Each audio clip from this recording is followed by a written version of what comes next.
Allez, c'est parti. Bonjour à tous. Ravi de vous retrouver sur la chaîne. Donc, non pas pour commenter aujourd'hui Mediaville, mais juste pour faire un petit retour sur le film Joker que j'ai pu voir donc hier. Donc, ça correspond à peu près à ce que je pensais au niveau du scénario. J'étais un petit peu déçu en fait par la mise en scène.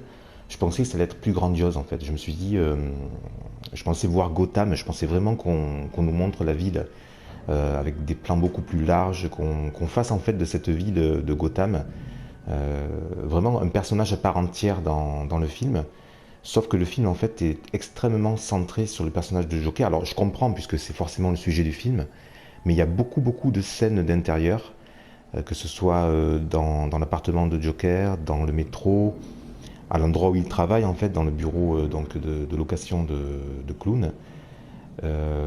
J'ai trouvé qu'il y avait, puis aussi lorsqu'il rencontre sa psychologue, il y a énormément de scènes d'intérieur. En fait, ce film Joker, il pourrait très bien être adapté au théâtre, parce qu'on a très peu de plans larges. Je crois que j'ai dû en compter moins de 5 dans tout le film.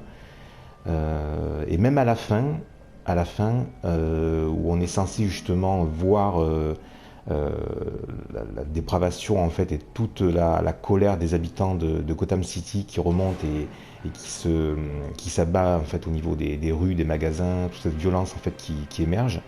Mais en fait, c'est vraiment très centré. Enfin, la caméra elle reste vraiment proche du sol, proche des personnes. On a vraiment l'impression d'être dans une ruelle en fait avec une vingtaine, 20 ou 25, on va dire, acteurs. Enfin, il y a une scène de poursuite en voiture qui est très courte, avec une cascade. Bon, mais tout ça a l'air, en fait, ça fait un peu cheap, je trouve.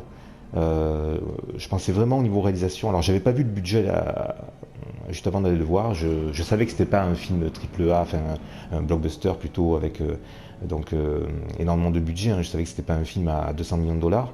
Mais je m'attendais quand même à voir cette ville de Gotham vraiment utilisée comme l'avait fait Nolan par exemple ou comme l'avait fait Burton. D'ailleurs c'est pour ça que j'utilise un petit peu le fond de Medieval.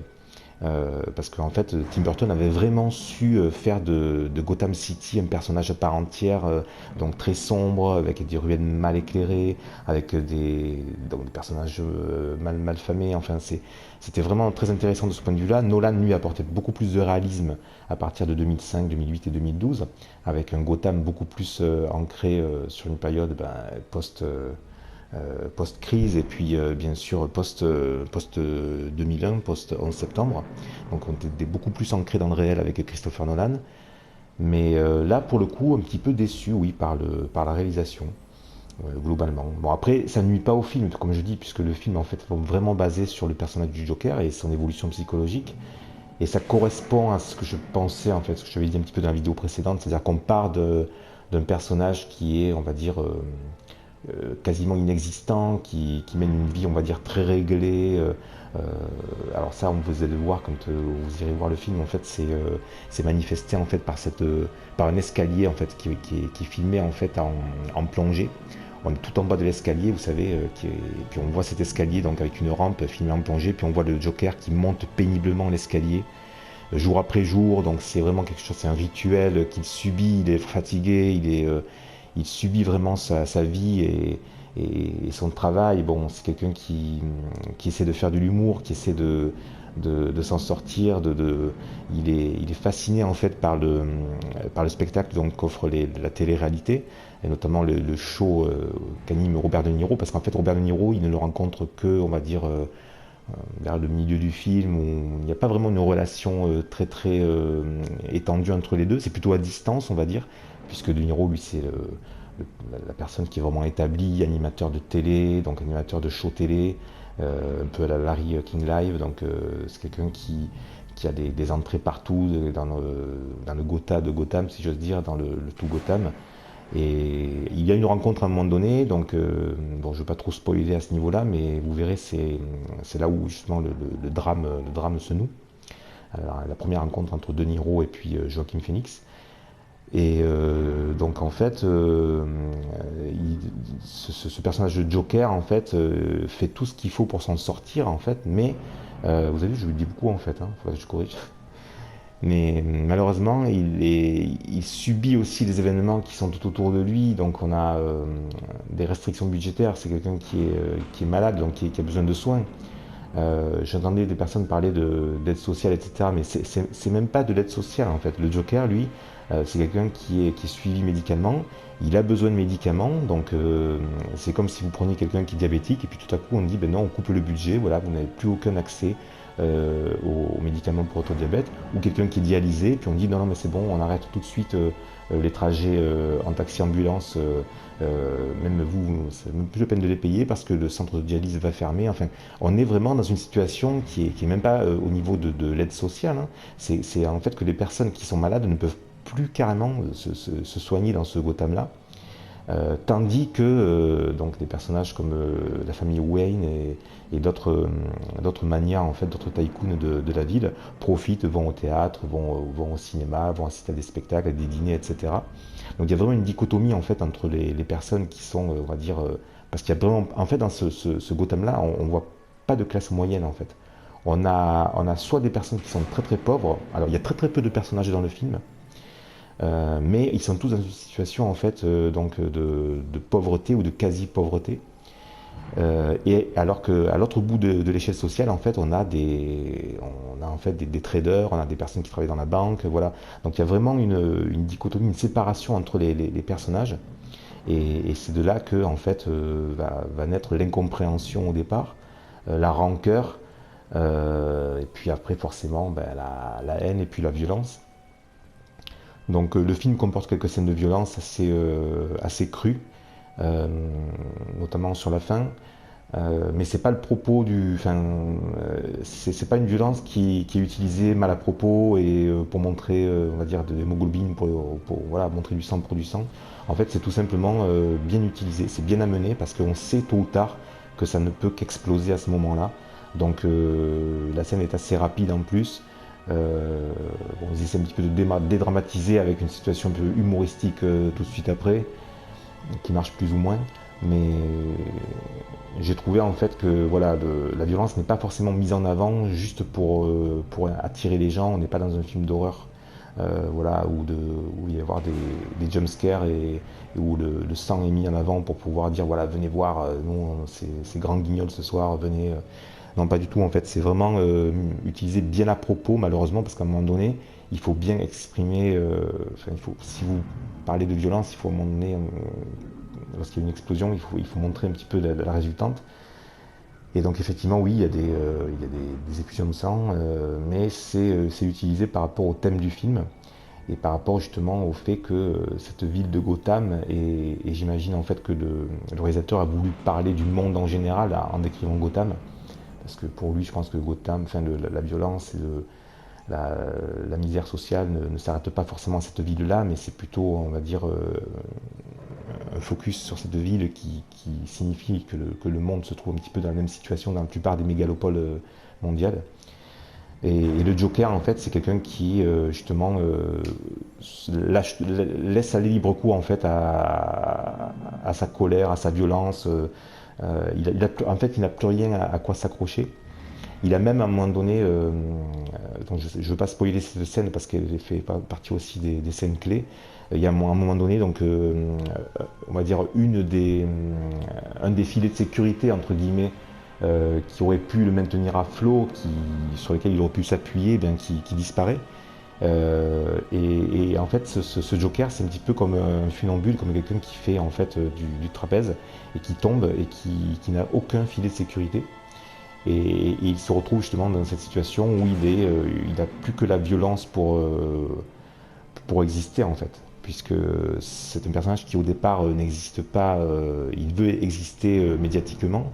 Alors là, en fait, on a vraiment une critique de tout ce qui est médias télé. Alors, en fait, j'étais assez étonné, mais c'est vrai que j'y réfléchis maintenant. On ne peut pas parler de réseaux sociaux puisque le film est assez ancré dans les années 80, donc forcément, on ne peut pas vous montrer du Facebook ou de l'Instagram.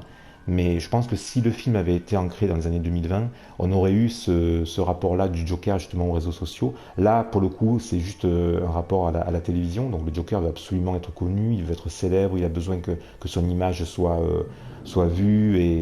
Et malheureusement, c'est pas quelqu'un qui a... Alors, il est moqué parce qu'en fait, on se moque de lui parce qu'il n'a pas de talent, etc. Donc, il subit justement ces brimades de la part justement de son entourage et même de ses proches. Mais au-delà de ça, il y a énormément enfin, c'est quasiment impossible qu'une personne puisse subir autant de malheurs, on va dire, en l'espace d'une vie, quoi. Je veux dire, la vie du Joker, elle est détruite quasiment dès le départ par rapport à des événements dramatiques, mais extrêmement rares qui arrivent dans sa famille. Et là, du coup, c'est une succession, on voit vraiment la chute de cette personne, de l'humain en tant que personne, on va dire, équilibrée, qui essaie de s'en sortir, qui essaie de faire le bien autour de lui, qui essaie de tout résoudre de façon, on va dire, calme, réfléchie. Et on voit cette chute-là, on va dire, pas tout au long du film, parce que au moment où le film démarre, il est déjà dans une situation très difficile. Mais là, on assiste vraiment complètement à la chute du personnage en tant qu'être humain, avec on va dire des valeurs, parce que le Joker a quand même des valeurs au milieu de cette ville de Gotham. Et on assiste bien sûr à l'émergence, à l'arrivée donc de ce personnage du Joker. D'ailleurs, il le dit lui-même, il dit tout à la fin du film, appelez-moi Joker. Donc c'est vrai il a complètement effacé son identité précédente. Pour lui, il est allé au-delà de l'humanité. C'est devenu un monstre à part entière. Et le film, tout au long du film, on est vraiment sur un film dramatique. C'est une tragédie même, hein, c'est une tragédie. Et après, on arrive vraiment dans... Il n'y a pas de fantastique dans le film, mais on est quand même face à un monstre, puisque quelqu'un qui fait appel à la violence, qui va forcément devenir plus qu'un serial killer. Voilà, c'est pour ça que je parlais de monstre en fait. Donc du coup, on a cette émergence-là tout à la fin du film. Alors on parle d'une suite dans les prochaines années. Apparemment, je crois que Joaquin Phoenix a signé pour peut-être plusieurs films. Enfin, il a envie de faire une suite. Moi, je vois pas trop comment on pourrait faire une suite. Surtout qu'ils ont implémenté à la fin du film une scène qui correspond à l'univers donc, de DC Comics. Ça pourrait laisser penser effectivement qu'il y a une scène, qu'il y aura une suite, mais bon, pour moi, le film se suffit à lui-même, hein. C'est amplement suffisant. Les thèmes abordés sont vraiment très intéressants. Après, le découpage du film, moi je trouve qu'il est. La deuxième partie est pas mal, le rythme est bien maintenu. Je trouve que la première partie est assez longue. Alors, je pense que c'est voulu pour vraiment petit à petit enfermer le spectateur dans cette espèce d'univers, on va dire glauque, sans espoir, sombre, très. Enfin, il n'y a aucune échappatoire possible dans cette ville. Et c'est vrai qu'on pourrait se dire, mais Joker, mais pourquoi est-ce qu'il ne prend pas un autocar, pourquoi est-ce qu'il ne change pas de ville, etc. Non, il est dans un piège en fait avec la plupart des habitants de cette ville. Et petit à petit, l'étau se referme. Et en même temps, à mesure que l'étau se referme, eh bien, le sol se dérobe sous ses pieds. Et donc on va vers cette fin inéluctable qu'on devine déjà, mais c'est pas le petit genre de fin que l'on va deviner avec, on va dire, en étant dégoûté, on va dire, mais on sait qu'il n'y a pas d'autre possibilité. Et donc du coup ça pose question, ça pose question sur notre société, sur la violence de celle-ci, sur le rapport entre les personnes, sur le fait de se soutenir, de s'entraider, de dialoguer. Ça pose aussi la question au niveau de la politique, de savoir si l'importance justement des filets de sécurité à tout niveau, hein, quels que soient les niveaux, pour pouvoir aider les personnes lorsqu'il y a un coup dur, lorsqu'il y a un accident de la vie. Donc voilà, c'est vraiment un film intéressant que j'encourage à voir.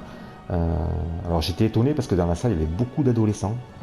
Il y avait un groupe d'adolescents donc derrière nous et c'était assez impressionnant parce que eux ils exprimaient pendant le film, mais j'étais à la fois concentré sur le film et puis j'écoutais des fois les remarques des ados en fait, et c'était assez intéressant, assez impressionnant de maturité en fait, comment des jeunes jeunes, hein, 13-14 ans, qui était en fait, qui disait ah oui mais voilà, ah oui d'accord, ah oui mais ça c'est son imagination, ah oui mais ça d'accord il imagine, c'est pas vrai, d'accord. Enfin, il y avait vraiment un questionnement en fait, il plaisantait mais il y avait vraiment une interrogation, donc je trouve que c'est pas forcément un film à montrer à des ados, on va dire, dans la tranche jeune, mais à partir d'un certain âge, ça pose vraiment question, et je pense que les plus jeunes d'entre nous, en fait, ont vraiment envie de voir des films comme ça, qui posent question, et justement, ça pose question aussi par rapport au cinéma.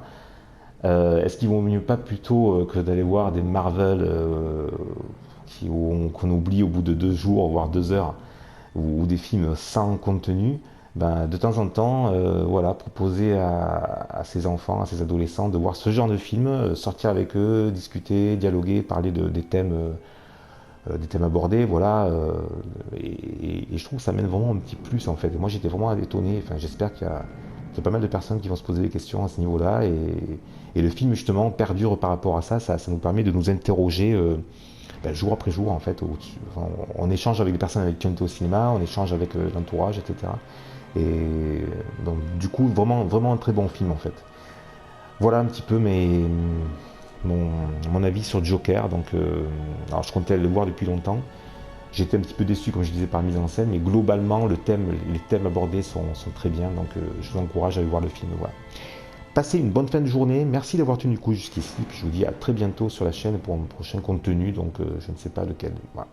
À très bientôt. Au revoir.